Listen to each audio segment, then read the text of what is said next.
तो भाई कैसा आपसे आज हम बात करने वाले हैं जो गाड़ियों में फीचर्स आते हैं। ठीक है, कंपनियां उनको डाल देती है गाड़ियों के अंदर सिर्फ पैसा बढ़ाने के लिए, यूजफुल नाम मात्र है भाई।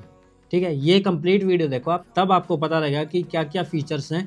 मैं ऐसे 10 फीचर्स के बारे में बात करूंगा, कौन से फीचर है जो आपको लगता है या मुझे लगता है यूज़फुल है, लेकिन वो बाकायदा बिल्कुल भी यूज़फुल नहीं है।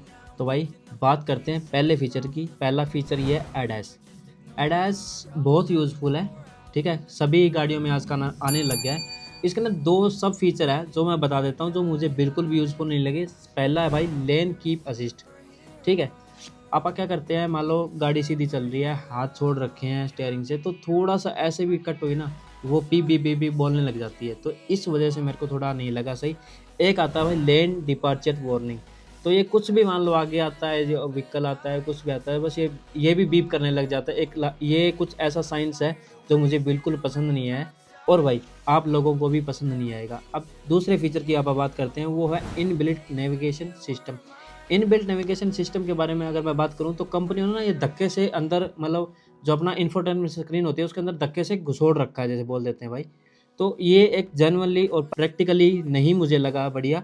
इसका रीज़न क्या है कि आजकल जो फ़ोन है उसके अंदर भाई एप्पल कार प्ले और एंड्रॉयड ऑटो आने लग गया है।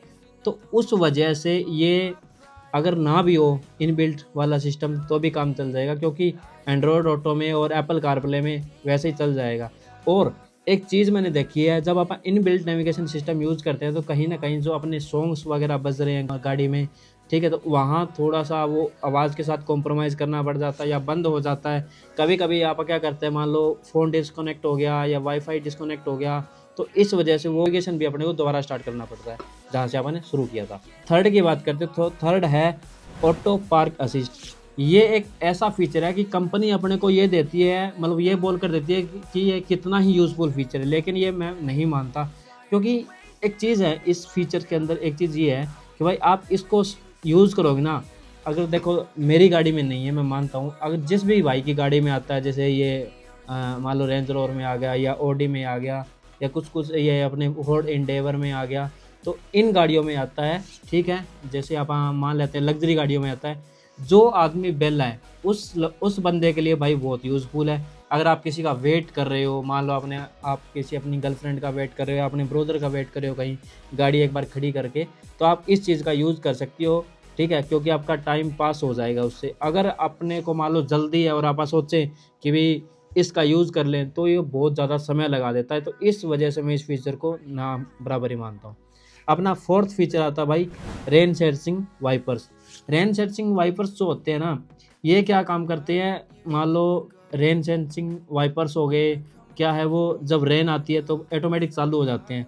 तो इन फ्यूचर कभी कभी क्या होता है, मान लो कोई छोटे मोटे 1-2 बूंद आती है, 2-4 थोड़ा सा पानी जैसे गिरता है अपने विंडशील्ड पे, तो वो स्टार्ट हो जाते हैं। ये इन फीचर्स को भी मैं नहीं मानता। ऐसे देखो, अपना स्टीयरिंग होता है, उसके जस्ट नीचे ही ऐसा एक स्टिक होती है, उसको घुमाना ही तो होता है यार। इसमें ऑटो सेंसिंग मतलब रेन सेंसिंग वापर देने का कोई फ़ायदा ही नहीं है। नेक्स्ट आप बात करते हैं 5वें नंबर फीचर की, जो है वायरलेस चार्जिंग। ठीक है, आज के समय में ना सभी फ़ोन्स के अंदर अप्रोक्स मान के चलते तो भाई वायरलेस चार्जिंग आने लग गई है, और इस फीचर्स को भी मैं ना के बराबर मानता हूँ। इसका कारण ये है कि एक तो ना ये भाई फ़ोन बहुत ज़्यादा स्लो चार्ज करता है, और एक ये कहानी है कि आपको फ़ोन रखना पड़ेगा उस जगह पे, तो आप फ़ोन यूज़ ही नहीं कर पाओगे। अगर क्या होता है, मान लो वो पहले केबल वाला सिस्टम था, वो भाई बेस्ट है, अभी भी बेस्ट है मैं मानता हूँ, क्योंकि तो वो फास्टली चार्ज करता है। और इसके अंदर क्या होता है, वायरलेस चार्जिंग में आपको फ़ोन रखना पड़ेगा। मान लेते हैं आप ड्राइवर होता है, वो गाड़ी के साथ साथ फ़ोन यूज़ नहीं कर पाता, उसको रखना पड़ेगा। अगर मान लो क्या होता है, आपका साथ में कोई को ड्राइवर बैठा है, उसको भी फ़ोन रखना पड़ेगा अगर वो वायरलेस चार्जिंग चाहता है तो। इस वजह से इस फीचर को मैं नहीं मानता कि ये यूज़फुल है। एक तो स्लो है, एक क्या है, मतलब कुछ एक फ़ोन ऐसे होते हैं वो बार बार हिलता रहता है गाड़ी में, तो कभी चार्ज भी नहीं होता, ऐसा भी सिचुएशन आ जाती है। तो भाई ये जो फीचर है ये मुझे बिल्कुल भी ना के बराबर लगा, मुझे सही नहीं लगा है। तो आप लोगों की क्या राय है भाई, कमेंट में बता देना। अब बात करते हैं नेक्स्ट के बारे में। तो नेक्स्ट फीचर है अपना पुश स्टार्ट बटन। ठीक है, तो जो पुश स्टार्ट स्टॉप बटन है भाई, उसको क्या देती है, लग्जरी गाड़ी के हिसाब से, मान लो जो टॉप मॉडल की गाड़ियाँ होती है, उसमें आता है। और आजकल तो क्या है भाई, लोगों ने, कंपनियों ने क्या कर दिया, बेस मॉडल से ही इस बटन को देना स्टार्ट कर दिया है, ठीक है। और ये एक लग्जरी फीचर्स में आता है, लेकिन मैं इसको नहीं मानता लग्जरी में, क्योंकि यार इसमें एक बात बताओ, जब आपको चाबी ऐसे घुमानी है तो कितना ही समय लगेगा यार, ठीक है, क्या ही समय लगेगा। बटन दबाने से क्या हो जाए, हाथ तो दोनों जगह उठाना पड़ा ना आपको, चाहे बटन दबाने में हाथ उठाना पड़ा, चाहे चाबी को, मतलब इसको सेल्फ स्टार्ट करने में आपको हाथ उठाना पड़ा, हाथ तो उठाना पड़ा ना दोनों जगह में। तो इस फीचर को मैं ऐसा नहीं मानता कि बहुत ज़्यादा यूज़फुल है।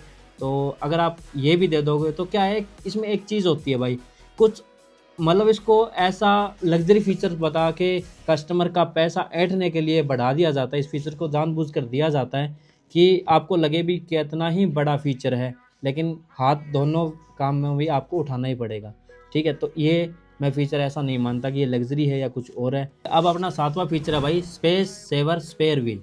अभी से 3 या 4 साल पहले की बात करते हैं, तो जैसे आप मान लो गाड़ी एल्टो ली, क्रेटा ली, ठीक है, कोई भी आपने गाड़ी ली, उसके अंदर एक टायर आता है, ठीक है।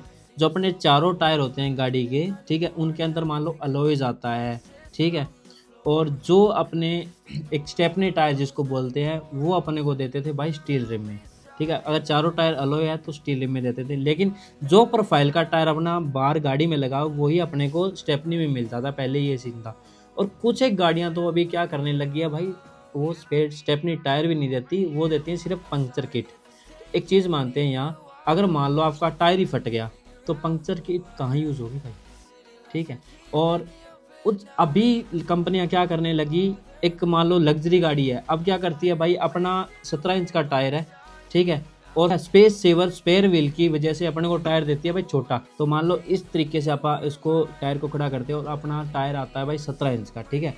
और कुछ कंपनियां अभी क्या करने लगी है, उस टायर को छोटा कर देती है, 17 इंच के टायर को ना ऐसा, एक तो बिल्कुल स्टेपनी को पतला सा कर देती है, और वो ऐसे लगता है, मान लो कभी कोई बंदा लगा के भी चल रहा है ना, तो ऐसे लगता है जैसे साइकिल का टायर लगा रखा है। और अगर अपनी मान लो लग्जरी गाड़ी है तो उसमें ऐसा लगता होता है। तो भाई ये चीज़ मेरे को एक तो भद्दी लगी। और कुछ एक कंपनियां अभी क्या करने लगी, वो ना पंक्चर किट देने लगी है साथ में। तो एक चीज़ मान के चलते हैं, अगर आपकी गाड़ी का टायर ही फट जाए तो वहाँ कहाँ काम आएगी पंक्चर किट, क्योंकि पंक्चर किट क्या करती है, वो एक इंसुलेशन छोड़ती है, ठीक है, टायर के अंदर, कि आपका मान लो कोई छोटा मोटा पंक्चर है या वो कील वगैरह जो भी है, तो वो एक बार के लिए भर देगा, ठीक है। बाद में आपको 30-40 किलोमीटर जाने के बाद आपको उसको पंक्चर लगवाना ही पड़ेगा, ठीक है। तो उस हिसाब से एक चीज़ तो ये ख़राब कर दी उन्होंने। और भाई जो एक स्पेस सेवर स्पेयर व्हील है उसका भी दिक्कत है।